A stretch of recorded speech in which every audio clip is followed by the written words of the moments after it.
दोस्तों, अगर आप मज़ेदार और जासूसी कहानियाँ देखना चाहते हैं तो बूम स्टोरीज को सब्सक्राइब करके बेल आइकन को दबा दें। एक गांव में एक मजदूर रहता था। वो अपना काम बहुत ईमानदारी से करता था, मगर फिर भी उसका मालिक उसे उसकी पूरी तनख्वाह नहीं देता था।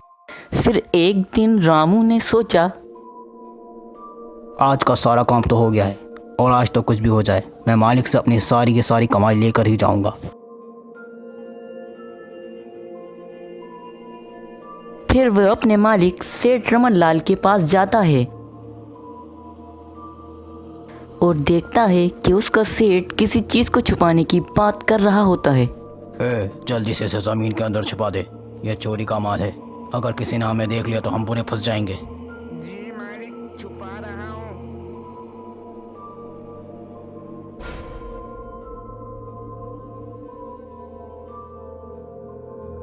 फिर ये सब कुछ देखकर रामू कहता है, अरे नासपीटो, ये क्या कर रहे हो तुम लोग?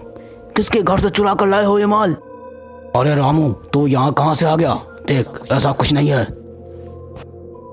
अरे ऐसा ही है, एक तो तू मेरी कमाई मुझे नहीं दे रहा, ऊपर से दूसरों के माल पर भी हाथ साफ कर रहा है। लोग, मैं अभी पुलिस को बुलाता हूँ, वही तुझे ठीक करेंगे। पुलिस की बात सुनकर वह सेठ बहुत डर जाता है। अरे मर गए रे, अगर इसने पुलिस को बुला लिया तो मेरा तो सारा का सारा धंधा ही चौपट हो जाएगा। ए कमलेश, जल्दी से इसको पकड़, कहीं ये पुलिस को ना बुला ले। जी मालिक, अभी पकड़ता हूँ। कमलेश छोड़ मुझे, वरना इसके साथ साथ तुझे भी अंदर करवा दूंगा। ये सब सुनकर सेठ को बहुत गुस्सा आ जाता है और वो एक बड़ा हथौड़ा उठाकर बोलता है, ए रामू, वो मोबाइल मुझे दे दे, वरना इस हथौड़े से मार कर तेरा भेजा बाहर निकाल दूंगा।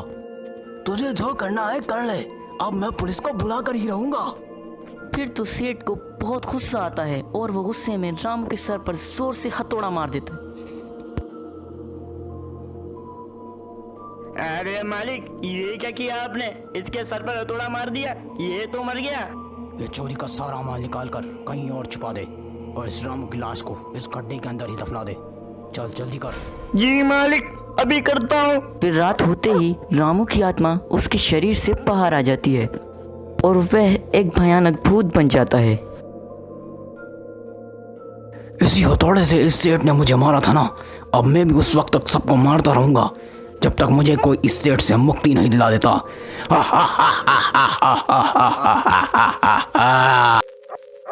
फिर उसी रात कमलेश सेठ रमन लाल के घर की सफाई कर कर जा रहा होता है कि अचानक वो हथौड़ा मार भूत उसके सामने आ जाता है।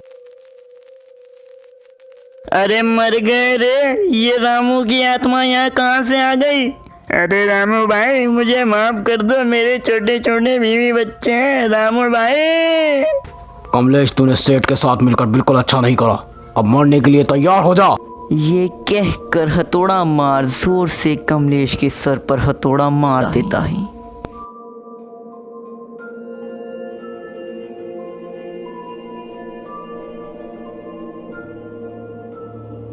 ये सारा माजरा दूर छुपा हुआ टीनू देख लेता है। अरे इस हथौड़ा मार भूत ने तो कमलेश भाई को मार डाला रे।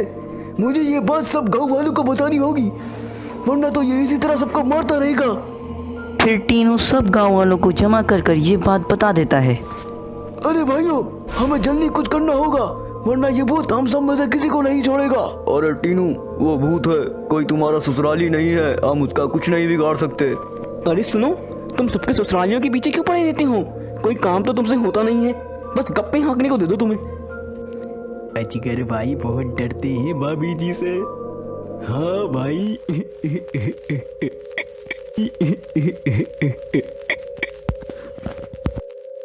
अरे नास पीटो, तुम लोग क्या खुसुर फुसुर कर रहे हो? नहीं नहीं भाई, कुछ नहीं।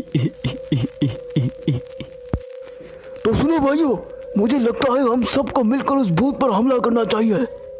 हाँ हाँ भाई, तुम ठीक कह रहे हो, अगर हम सब मिलकर जाएंगे तो वो भूत हमारा कुछ नहीं बिगाड़ पाएगा। फिर वे सब गांव वाले जंगल में उस हथौड़ा मार भूत के पास जाते हैं। अच्छा हुआ तुम सब खुद यहाँ आ गए, वरना मैं खुद वहीं आने वाला था। अरे सुनिए जी, ये भूत तो मुझे कुछ जाना पहचाना सा लग रहा है। हाँ भाभी जी, आप ठीक कह रही हैं। ये रामू भाई की आत्मा है। इनके कटे हुए मुंह की वजह से इन्हें पहचानने में मुश्किल हो रही है। हाँ, मैं रामू ही हूँ और मुझे तुम सबकी मदद चाहिए। लेकिन रामू भाई, तुम्हारा ये हाल किया किसने? हाँ हाँ, मैं सब कुछ बताता हूँ। फिर रामू सब कुछ उन सबको बता देता है जो सेठ रमन लाल ने उसके साथ किया था। भाइयों, तुम सब सेठ रमन लाल को पकड़कर मेरे पास ले आओ ताकि मैं उसे मारकर अपनी आत्मा को मुक्ति दिला सकूं। ठीक है भाई, हम ऐसा ही करेंगे। फिर वे सब गांव वाले सेठ को घसीटते हुए ले जाने लगते हैं। अरे कम बहुत गाँव वालों, कहाँ ले जा रहे हो मुझे? थोड़ी देर रुक जा सेठ, तुझे सब पता चल जाएगा। फिर वे सब गांव वाले सेठ को हथौड़ा मार भूत के पास ले जाते हैं। अरे मर गए रे, ये रामू की आत्मा जिंदा कैसे हो गई? अरे कम बहुत गाँव वालों, ये कहाँ ले आए मुझे? तूने मेरे साथ बिल्कुल अच्छा नहीं करा सेठ, अब मरने के लिए तैयार हो जा। फिर ये कहते ही रामू जोर से सेठ के सर पर हथौड़ा मारता है और सेठ का सर उसके धड़ से अलग हो जाता है।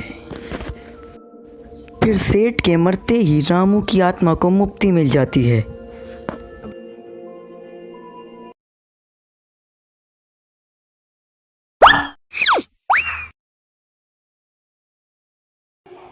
दोस्तों, अगर आप मज़ेदार और जासूसी कहानियाँ देखना चाहते हैं तो बूम स्टोरीज को सब्सक्राइब करके बेल आइकन को दबा दें। एक पुणे नाम के गांव में कोरोना वायरस काफ़ी हद तक फैल जाता है, जिसकी वजह से पूरे गांव में सख्त लॉकडाउन कर दिया जाता है और पुलिस किसी को भी घर से बाहर निकलने नहीं दे रही होती है। तभी वहाँ दो आदमी पेड़ के नीचे बैठे बातें कर रहे होते हैं। अरे महेश भाई, कितना अच्छा मौसम है ना, कितना आनंद आ रहा है यहाँ। अबे जाबड़ी के, अगर पुलिस वाले यहाँ आ गए ना तो हमें सही का आनंद दे देंगे बे। अरे क्या बोल रहे हो भाई, मुझे तो यहाँ दूर दूर तक कोई पुलिस वाला नजर नहीं आ रहा है। करोना करोना का करोना, गंदे संदे हाथों को तुम धोना। तभी उसकी गाने की आवाज़ दूर खड़ा हुआ एक पुलिस वाला सुन लेता है। अरे पाटल, ये कौन कुत्ता रो रहा है बे? जाके देख तो जरा। अरे सर, ये कोई कुत्ता नहीं रो रहा है, ये तो कोई आदमी गाना गा रहा है। क्या बोल रहा है, इतनी गंदी आवाज? चल चल के देखते हैं जरा। साला गवर्नमेंट ने लॉकडाउन किया हुआ है और ये लोग घर से बाहर निकलकर गाना गा रहे हैं। फिर वो दोनों पुलिस वाले उन दोनों आदमियों के पास जाते हैं। अरे महेश भाई, मर गए, ये तो पुलिस वाले यहीं आ गए। अबे जाबड़ी के, तेरे को बोला था ना घर चल। कोई पुलिस वाला यहाँ आ गया तो अपनी तो बैंड बज जाएगी। देख, अब आ गया ना पुलिस वाला। हाँ भाई, बड़े गाने गाए जा रहे हैं। तुम लोगों को पता नहीं है क्या, गवर्नमेंट ने लॉकडाउन किया हुआ है और फिर भी तुम लोग घर से बाहर निकल कर बैठे हुए हो। अबे चौपड़ी के, सॉरी सर, मेरा मतलब है कि मैं तो कब से इसे बोल रहा हूँ घर चल, लेकिन इसे यहाँ बड़ा आनंद आ रहा है। हाँ भाई, बड़ा आनंद आ रहा है तुझे। तेरा आनंद तो मैं निकालता हूँ अभी। नहीं सर, मैं तो बस घर ही जा रहा था, ये देखो मैं गया। ये कहते ही वो दोनों वहाँ से फौरन भाग जाते हैं। अबे पाटिल, ये तो भाग गए। हाँ सर, ये तो भाग गए, लेकिन हमारा इको सवाल है कि अगर कभी आपको कोरोना वायरस मिला तो आप उसके साथ क्या करोगे? अब हम उसमें इतने छेद करेंगे कि वो कंफ्यूज हो जाएगा कि सांस कहाँ से ले। और मैं सब समझ गया। फिर कुछ देर बाद रात होते ही कुछ भूत अपने अड्डों से बाहर निकल आते हैं। ई का भैया, यहाँ तो कोई आदमी दिखत ही नहीं रहा है, अब हम किसको खाएंगे? अबे तुझे पता नहीं है क्या, पूरे गांव में गवर्नमेंट वालों ने लॉकडाउन किया हुआ है बे, जिसकी वजह से कोई आदमी अपने अपने घरों से बाहर नहीं निकल रहा है। अरे भैया, अगर ये लॉकडाउन ऐसे ही चलता रहा तो हम तो भूखे मर जाएंगे। जब कोई इंसान अपने घरों से बाहर ही नहीं निकलेगा तो हम किसको खाएंगे? अंधेरा कैसे कायम रहेगा भैया? अबे अब क्या करें, चल कोई चूहा मुहा पकड़ कर खाते हैं, अब पेट तो भरना है ना। हाँ भैया, चलो ढूंढो कोई चूहा मुहा। फिर अचानक उन दोनों की नजर उस कोरोना वायरस पर पड़ती है जिसने पूरे गांव में आतंक फैलाया हुआ होता है। वो देखो भैया, वो जा रहा है हमारा दुश्मन, जिसकी वजह से हमें कोई शिकार नहीं मिल रहा है। अबे हाँ बे, पूरे गांव में आतंक फैलाकर देख कैसे आराम से घूम रहा है साला। चल पकड़ते हैं साले को। फिर वो दोनों भूत उस कोरोना वायरस को पकड़ लेते हैं। हाँ बे वायरस, पूरे गांव में आतंक फैलाकर बड़े आराम से घूम रहा है तू। हाँ, तेरी ही वजह से पूरे गांव में लॉकडाउन हुआ है, जिसकी वजह से कोई आदमी अपने घर से नहीं निकल रहा है और हमारे यहाँ कोई शिकार नहीं लग पा रहा है। अब हम तुझे नहीं छोड़ेंगे। अबे नीले पीले भूतों, मुझे छोड़ दो, वरना मैं तुम दोनों को भी अपना वायरस लगा दूंगा। अबे साले, हम भूत हैं भूत, कोई इंसान नहीं जो तेरे वायरस से हम मर जाएंगे। चल अब सीधी तरीके से बता कि तेरे वायरस को खत्म करने का एंटीडोट कैसे तैयार हुआ। हाँ जल्दी बताओ, वरना हम तुझे कोरोना वायरस से रोना वायरस बना देंगे। ना भूत भैया, मुझे कुछ मत करना, मैं तो एक छोटा मोटा वायरस हूँ। मैं तुम दोनों को सब कुछ बताता हूँ। फिर कोरोना वायरस उन दोनों को सब कुछ बताने लगता है। अरे भैया, मेरे वायरस का एंटीडोट तो तुम्हारी गांव के हेल्थ मिनिस्टर के पास कब का तैयार पड़ा है, लेकिन इस कोरोना वायरस का एंटीडोट तो चाइना से कब का आ गया, लेकिन अगर इतनी जल्दी मैंने ये एंटीडोट लोगों तक पहुंचा दिया तो मेरे तो मास्क बेचने का धंधा ही ठप हो जाएगा। फिर कौन खरीदेगा मेरे मास्क? बस भैया, अपने मास्क का धंधा बढ़ाने के लिए उसने अब तक लोगों में ये एंटीडोट नहीं दिया है। हाँ ठीक है, अब उस हेल्थ मिनिस्टर को तो हम नहीं छोड़ेंगे, लेकिन असल फसाद की जड़ तो तू है ना, इसलिए हम तुझे भी नहीं छोड़ेंगे। तो फिर ठीक है, हम इस वायरस को यहीं कैद करके उस हेल्थ मिनिस्टर के पास जाते हैं और उसकी खबर लेते हैं। हाँ तो ठीक ही कह रहा है, इसे कैद ही कर देते हैं।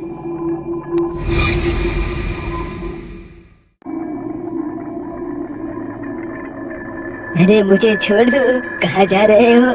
मुझे भी अपने साथ ले जाओ। फिर वो दोनों भूत उस हेल्थ मिनिस्टर के घर के बाहर पहुंच जाते हैं। ये देखो भैया, ये मुझे उस हेल्थ मिनिस्टर का घर ही लग रहा है, इसके बारे में वो कोरोना वायरस बता रहा था। हाँ, तू ठीक कह रहा है, ये उसी हेल्थ मिनिस्टर का घर है। चल अंदर चल के देखते हैं इसने एंटीडोट कहाँ छुपा रखा है। फिर वो दोनों भूत उस हेल्थ मिनिस्टर के घर में घुस जाते हैं, जिन्हें देखकर वो मिनिस्टर बहुत डर जाता है।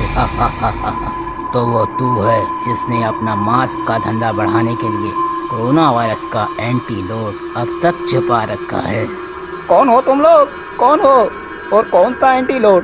तुम लोग तो मुझे इंसान नहीं लग रहे, तुम लोग तो भूत हो, भूत।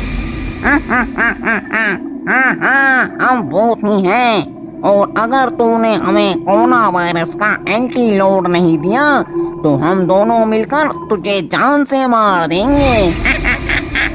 नहीं भाई, मुझे मत मारो, मैं तो एक शरीफ आदमी हूँ। मैं तुम लोगों को वो एंटीडोट लाके दे देता हूँ, बस मुझे मत मारना। अब आया ना तू लाइन पे, चल जा लेकर आ। फिर वो मिनिस्टर कोरोना वायरस का एंटीडोट लाकर उन दोनों भूतों को दे देता है और वो दोनों भूत उस हेल्थ मिनिस्टर को मार कर वहाँ से चले जाते हैं। फिर वो दोनों भूत वहाँ पहुँच जाते हैं जहाँ उन्होंने कोरोना वायरस को बंदी बनाकर रखा होता है। ओ कोरोना वायरस, तुमने बहुत वायरस फैला लिया, अब मरने के लिए तैयार हो जा, क्योंकि हम तुझे मारने वाला एंटीडोट ले आए हैं। अरे भैया, क्या कह रहे हो? मुझे अभी नहीं मरना, अभी तो मेरी शादी भी नहीं हुई भैया। अबे वायरस, अब तेरी शादी नहीं, तेरी मौत होगी। चल भूतड़, वो इंजेक्शन जल्दी से इसे लगा दे। फिर वो भूत उस कोरोना वायरस को वो इंजेक्शन लगा देता है जिसमें उसका एंटीडोट भरा होता है। और उस इंजेक्शन में भरे एंटीडोट की वजह से वो कोरोना वायरस हमेशा के लिए ख़त्म हो जाता है। फिर सुबह होते ही पूरे गांव में कोरोना वायरस के ख़त्म होने की खबर फैल जाती है, जिसकी वजह से उस गांव में लॉकडाउन बिल्कुल ख़त्म कर दिया जाता है और आखिरकार वो दोनों भूत अपने इरादों में कामयाब हो ही जाते हैं।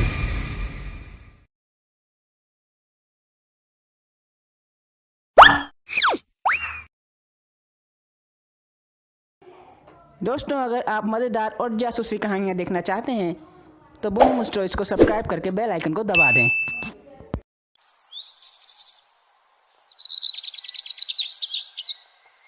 एक गांव में पब्लिक टॉयलेट के बाहर भीड़ लगी होती है और सब लोग अपनी अपनी बारियों का इंतजार कर रहे होते हैं। अरे कांचा भाई जल्दी निकलो, मुझे बहुत जोर का प्रेशर लगा है। अरे कोई फायदा नहीं है भैया, ये कांचा पिछले आधे घंटे से अंदर घुसा हुआ है, पता नहीं क्या कर रहा है। अरे पापा जी, इंतजार कर करके तो मुझे गैस हो गई है यार।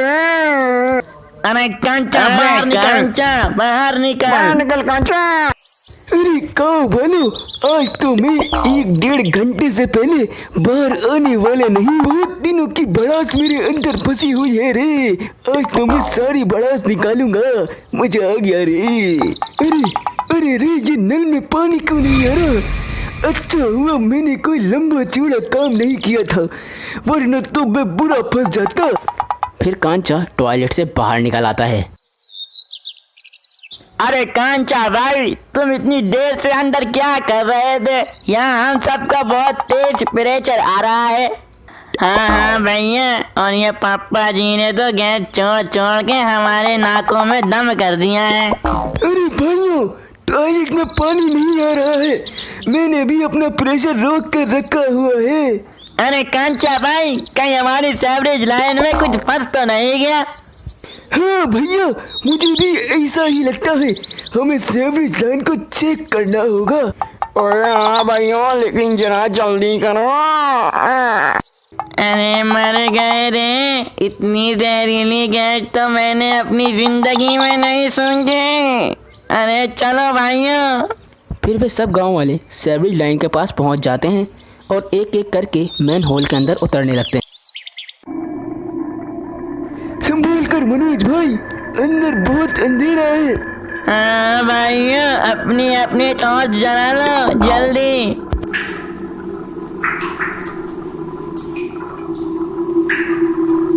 फिर वे सब टॉर्च जलाकर एक साथ आगे बढ़ने लगते हैं।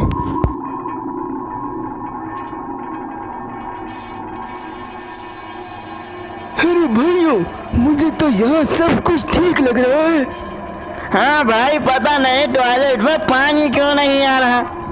तभी अचानक घमंड सिंह को कुछ अजीब दिखाई देता है। अरे पापा जी, वहाँ मुझे कुछ अजीब नजर आ रहा है, वो देखो भैया। फिर वे सब गांव वाले उस अजीब सी चीज को आगे बढ़कर देखते हैं। अरे मर गए रे, ये तो कोई चुड़ैल लगती है। अरे भाई, लेकिन ये यहाँ क्यों चिपकी हुई है? जरा इससे पूछ कर तो बताओ। अरे नर्स बेटे, तो खुद इसी से पूछ ले। ठीक है भाई। अरे चुड़ैल बहन, तुम यहाँ क्यों चिपकी हुई हो? तुम्हारी वजह से पूरे गांव में पानी नहीं आ रहा है। मैं तुम सबको नहाने नहीं दूंगी, मैं तुम सबको अपनी तरह गंदा कर कर ही छोड़ूंगी।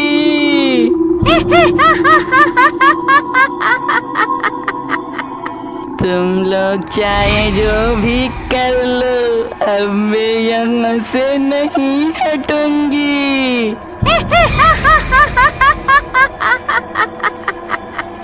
अब पूरा गांव गंदा होगा।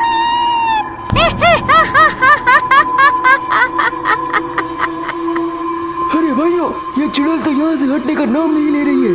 अगर ये इसी तरह यहाँ चिपकी रही तो गांव में पानी आना मुश्किल हो जाएगा। अरे हाँ भाइयों, हमें अभी यहाँ से निकलना होगा। बाहर जाके इस मुसीबत का कोई हल निकालते हैं।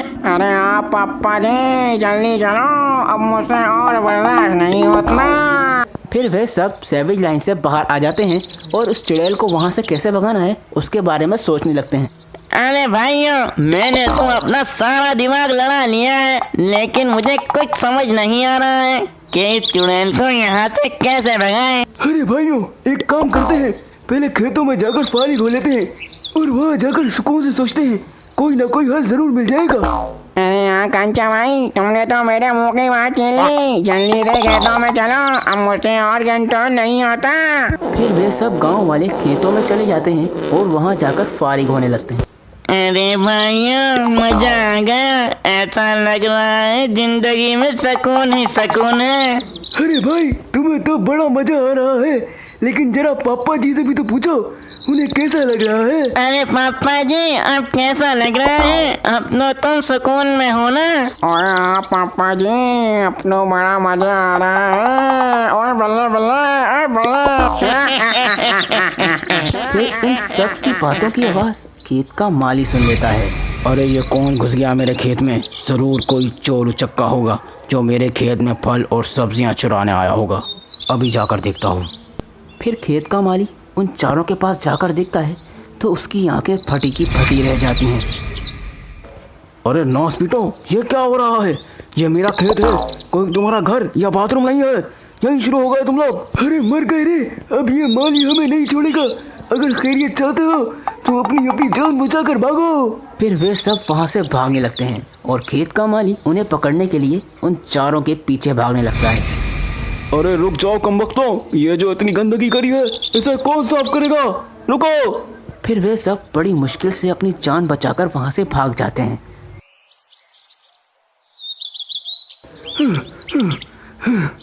अरे भाइयों लगता है हम बच गए, अब वो माली हमारे पीछे नहीं आ रहा है। हाँ भाई, मगर ऐसा कब तक चलेगा? हम रोज रोज तो किसी के खेत में फारिग होने नहीं जा सकते ना। अरे हाँ भाइयों, अगर हम लोग रोज रोज इसी तरह लोगों के खेतों में जाते रहे तो सुबह सुबह नाश्ते की जगह डंडे खाने को मिलेंगे। हाँ भाइयों, हमें इस मुसीबत का जल्द से जल्द कोई ना कोई हल निकालना ही होगा। अरे कांचा भाई, मेरे दिमाग में एक जबरदस्त आइडिया आ रहा है, बताओ क्या? अरे हाँ हाँ भाई जल्दी बताओ, किसका इंतजार कर रहे हो?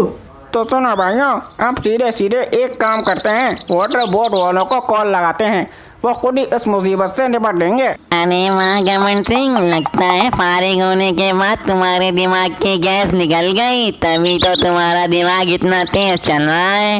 जबरदस्त गमन सिंह, चलो भाइयों वाटर बोर्ड वालों को फोन लगाते हैं। फिर वे सब एक पीसीओ पर जाकर वाटर बोर्ड वालों को फ़ोन मिलाते हैं। हेलो हेलो, मैं बागपुर गांव से बोल रहा हूँ। हमारी सीवेज लाइन में पानी की बहुत बड़ी समस्या हो गई है सर। आप अपने इलाके का एड्रेस लिखवा दीजिए, मैं अभी वहाँ पहुँच जाता हूँ। फिर कांचा उसे पूरा एड्रेस लिखवा देता है और वह वाटर बोर्ड ऑफिसर वहाँ जाने के लिए निकल जाता है। थोड़ी देर बाद वह वाटर बोर्ड ऑफिसर वहाँ पहुँच जाता है और कांचा उसे पूरी बात बताने लगता है। अरे भाई नीचे जरा संभल कर जाना, क्योंकि हमारी सर्विस लाइन में एक चुड़ैल चिपकी हुई है, उसी की वजह से पूरी गांव में पानी नहीं आ रहा है। क्यों मजाक कर रहे हो भाई? ये चुड़ैल जीन रोज जैसा कुछ नहीं होता, तुम्हें सुबह सुबह बनाने के लिए सिर्फ मैं ही मिला था क्या? अरे पागल आदमी, तुझे कब से समझा रहा हूँ लेकिन तुझे समझ नहीं आ रहा। जा खुद नीचे सर्विस लाइन में जाकर देख ले। ठीक है, मैं अभी नीचे जाकर देख लेता हूँ, और अगर चुड़ैल वहाँ होगी तो मैं उसे कान से पकड़कर बाहर ले आऊँगा। फिर वह वाटर बोर्ड ऑफिसर उस सीवेज लाइन में उतर जाता है।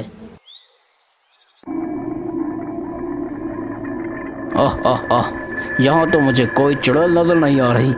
लगता है इन गांव वालों ने मेरे साथ बहुत ही गंदा मजाक किया है। फिर अचानक से उसे वह चुड़ैल नजर आती है और उस चुड़ैल को देखते ही उसके होश उड़ जाते हैं। अरे मम्मी बचा लो, ये तो सच में यहाँ कोई चुड़ैल चिपकी हुई है। अरे मम्मी रे।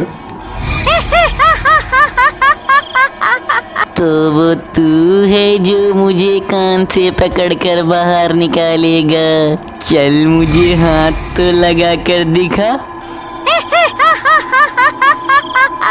अरे चुड़ैल बहन, मुझे छोड़ दो, मैं तो सिर्फ गांव वालों के सामने होशियारी मार रहा था। तू तो होशियारी मार रहा था, लेकिन मैं तुझे मारूंगी। अरे मर गए रे, ये चुड़ैल तो गुस्से में आ गई। अरे चुड़ैल बहन, मैं तो भाग रहा हूँ, अलविदा। फिर वे वाटर बोर्ड ऑफिसर वहाँ से भाग जाता है। अरे मम्मी, ये नाश पीटे गांव वालों ने तो मेरे साथ बहुत ही गंदा मजाक किया है, मैं इन्हें नहीं छोड़ूंगा। अरे भाइयों, ये नाश पीटा तो यहाँ से भाग गया, अब क्या करें? अरे कांचा भाई, हम सब मुखिया जी के पास चलते हैं, वो बड़े आदमी हैं, वो इस मुसीबत का कोई हल निकाल देंगे।